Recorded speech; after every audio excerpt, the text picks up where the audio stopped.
எல்லாருக்கும் வணக்கம். நான் டாக்டர் கார்த்திகேயன். எல்லாருக்கும் இந்த சோடாவை பார்க்கும்போது மலரும் நினைவுகளுக்கு வரலாம். ஸோ இந்த சோடா நல்லதா?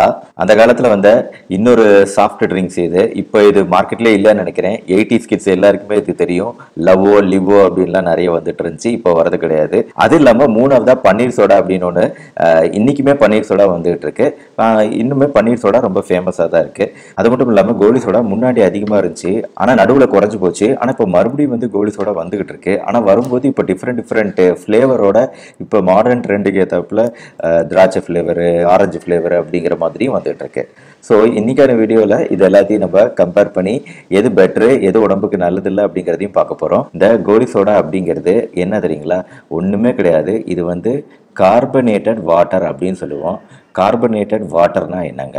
இப்போ வந்து கார்பன் டை ஆக்சைடு அப்படிங்கிற கேஸும் கூடவே H2O அப்படிங்கிற தண்ணீர், இந்த கேஸும் தண்ணீரும் ஒன்றா சேரும்போது என்ன ஆகுதுன்னா நம்மளுக்கு கார்பானிக் ஆசிட் அப்படிங்கிற மிதமான அமிலத்தன்மை கொண்ட ஒரு பானம் கிடைக்குது. அந்த கார்பானிக் ஆசிட் அதுதான் வந்து சோடா. இப்போ இந்த சோடா வந்து நம்ம உடம்புக்கு நல்லதா அப்படிங்கிறது தான் முக்கியமான கேள்வி. ரெண்டாவது, இந்த பன்னீர் சோடா எதனால செய்யறாங்கன்னா, இந்த பன்னீர் சோடால கொஞ்சம் சர்க்கரை பிளஸ் தண்ணீர் பிளஸ் பனங்கற்கண்டு கூட ட்ரெடிஷ்னல் முறையில் பனங்கற்கண்டு சேர்த்தப்படுது. பனங்கற்கண்டு இது எல்லாத்தையும் நல்லா கொதிக்க வச்சு அந்த எசன்ஸ் எடுத்து அதில் வந்து முக்கியமான எசன்ஸ் வந்து ரோஸ் வாட்டர் எசன்ஸை ஆட் பண்ணிங்கன்னா அதுதான் பன்னீர் சோடா. ஆக இதுதான் வந்து பன்னீர் சோடாவோட தயாரிப்பு முறை. இது இல்லாமல் இப்போ மார்க்கெட்டில் வரக்கூடிய பல்வேறு பானங்கள், இந்த பானங்கள் வந்து நான் பேரை சொன்னாவே பிரச்சனை ஆயிரும் இல்லையா? அதனால வந்து பேரெல்லாம் சொல்லலை. எல்லா கலர் பானங்கள், எல்லா இனிப்பு பானங்கள் எல்லாத்துலேயுமே வந்து கண்டிப்பாக சர்க்கரை இல்லாமல் இருக்காது. அப்போ சர்க்கரை உள்ளது தான் இந்த பானங்கள் எல்லாமே. இப்போ மார்க்கெட்டில் இன்னொரு சோடாவும் இருக்கு. இது கிளப் சோடா அப்படின்னு சொல்லிட்டு பெரிய பெரிய கம்பெனிகளில் வரக்கூடிய கிளப் சோடா. இதோட டேஸ்ட்டும் கோலி சோடாவோட டேஸ்ட்டும் கொஞ்சம் வேற மாதிரி இருக்கும். ஏன்னு பார்த்தீங்கன்னா, இந்த கிளப் சோடாவில் வந்து தண்ணீரும் கார்பன் டை ஆக்சைடுங்கிற கேஸ் வாயு மட்டும் இல்லாமல் potassium sulphate, sodium chloride, disodium sulphate, sodium bicarbonate போன்ற சில வேதிப்பொருட்கள் கலக்கப்படுது. அதோட டேஸ்ட்டை இன்னும் கொஞ்சம் பெட்டராக்கிறதுக்கு சேர்க்கப்படுது. ஸோ அதுதான் ஒரு கிளப் சோடாவில் இருக்கக்கூடிய டிஃபரன்ஸ். ஆனால் கொஞ்சமாக இது சேர்க்கப்படுது. சர்க்கரை இதில் இருக்காது. அதனால தான் இனிப்பு சுவை அதில் இருக்காது. இப்போ சர்க்கரை இல்லாத இந்த கார்பானிக் ஆசிட் பானம் இதுதான் என்னை பொறுத்த வரைக்கும் பெஸ்ட். ஸோ இதோட பெனிஃபிட்ஸ் என்னென்ன அப்படின்னு பார்த்தீங்கன்னா, ஃபர்ஸ்ட் வந்து பல்லுக்கு வந்து டேஞ்சர் ஆயிருமா டாக்டர், இது வந்து ஜில்லுன்னு நம்ம குடிக்கும்போது பல்லு டேமேஜ் பண்ணுமா அப்படிங்கிற கேள்வி எல்லார் மனசுலையும் இருக்கு. கண்டிப்பாக கார்பனேட்டட் வாட்டர் வந்து பல்லை டேமேஜ் பண்ணாது. ஆனால் சர்க்கரை சேர்க்கப்பட்ட மற்ற எல்லா குளிர்பானங்களுமே வந்து கண்டிப்பாக நம்ம பல்லு எனாமலை கொஞ்சம் டேமேஜ் பண்ணி சொத்தை பல்லு வருவதற்கு உதவி செய்யும். ஆனால் இந்த நார்மல் சோடா அந்த வேலையை செய்யாது. ரெண்டாவது, வயிறு செரிமானம் ஆகிறதுக்கு, டைஜஷன் ஆகிறதுக்கு நம்மளுக்கு சோடா ஹெல்ப் பண்ணுமா டாக்டர்?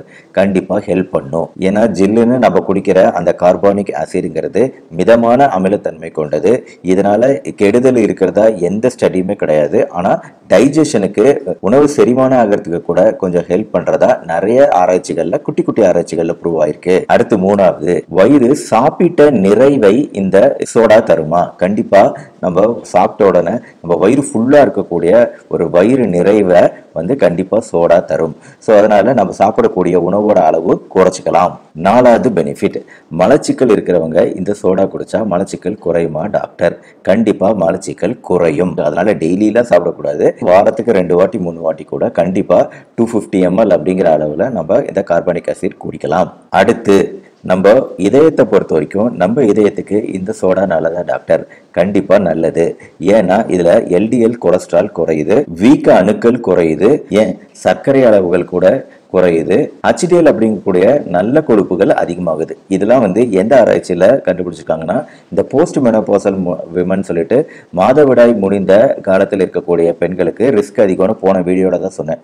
ஸோ இந்த குரூப் ஆஃப் உமன்ல தான் இந்த ஆராய்ச்சி பண்ணியிருக்காங்க. இந்த ஆராய்ச்சியோட முடிவு தான் வந்து இந்த மாதிரி அவங்களுக்கு இதயத்துக்கும் சர்க்கரை நோய்க்கும் ரிஸ்க் குறைக்கிறதுல இந்த கார்பனேட்டட் சோடாவுக்கு ஒரு நல்ல பங்கு உண்டுன்னு தெரியுது. அடுத்து இன்னொரு பரவலான கருத்து என்னன்னா, எலும்பு தேய்மானம் ஆகுது இல்லையா, இந்த எலும்பு தேய்மானம் சோடா குடிக்கிறதுனால அதிகமாகுமா? கண்டிப்பா அதிகமாகாது. எலும்பு தேய்மானம்ங்கிறது அதிகமாகாது. ஆனா சர்க்கரை சேர்க்கப்பட்ட சோடா வகைகள் இருக்கு பாத்தீங்களா, இனிப்பு சோடாக்கள்.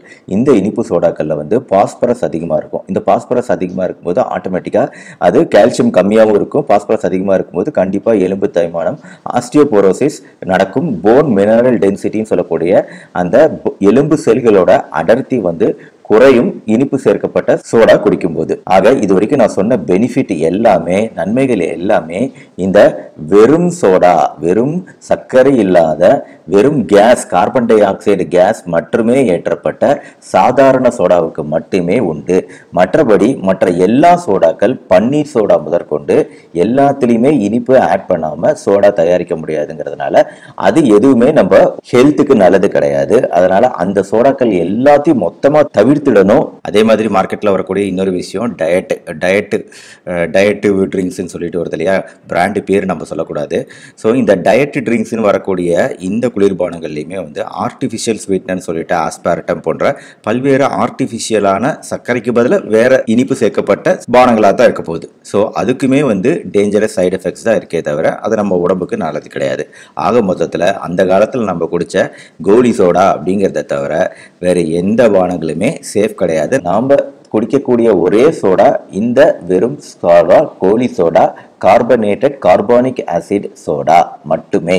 இந்த வீடியோ உங்களுக்கு பிடிச்சிருச்சுன்னா லைக் பண்ணுங்க, மற்றவங்களுக்குலாம் ஷேர் பண்ணுங்க. நம்ம சேனல் டாக்டர் கார்த்திகேயன் மறக்காம சப்ஸ்கிரைப் பண்ணுங்க. மறுபடியும் அடுத்த வீடியோவில் மீட் பண்ணுவோம். நன்றி, வணக்கம்.